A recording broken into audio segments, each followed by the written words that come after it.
Earlier this year, we first told you about the Janesville Police Department's mental health flagging system. It's a pilot program aimed at helping with interactions between officers and people living with mental illness by letting officers know when they're responding to a call for someone with a mental illness. This project has been in the works for about a year, and today they share details about this project with law enforcement and other agencies across Rock County. Today we talked with Sergeant Mike Blazer, and he says they've reached out across the country, and this may be one of the first programs of its kind. We're not diagnosing anything, but if we can recognize that there's a problem, adjust our response as opposed to using tactics that are 20 years old. Law enforcement's always evolving. And Patty Slatter was at that meeting today. She is the president of NAMI Rock County. For years, she struggled with her mental health, and she says she wishes that flagging system had been around when she needed it. Patty says it would have saved her the trauma she went through on her road to recovery. Tonight, we are putting her story in focus as she shares her story and her message of hope for others. This time of year brings a turn in seasons. A fresh start for fall.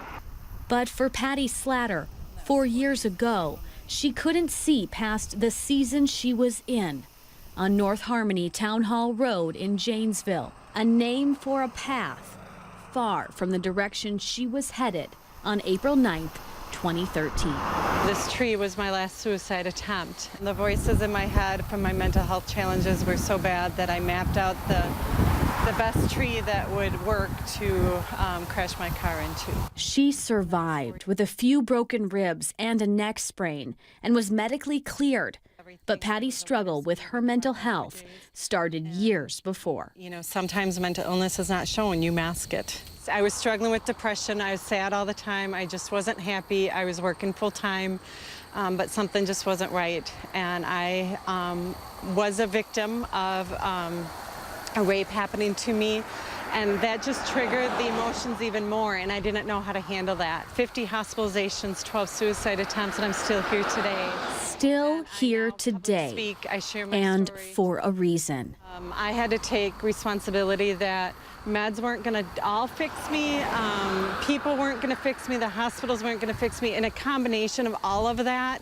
And with me changing my thinking and doing different therapy groups and dialectical behavior therapy, I then learned the skills of how to start changing things.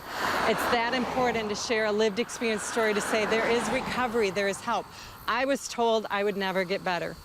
I was told I should be dead. We don't want to highlight suicide, but we want to highlight the recovery of what can happen when people ask for help. And September is National Suicide Prevention Month. We have posted those resources to get help on our website. That's NBC15.com.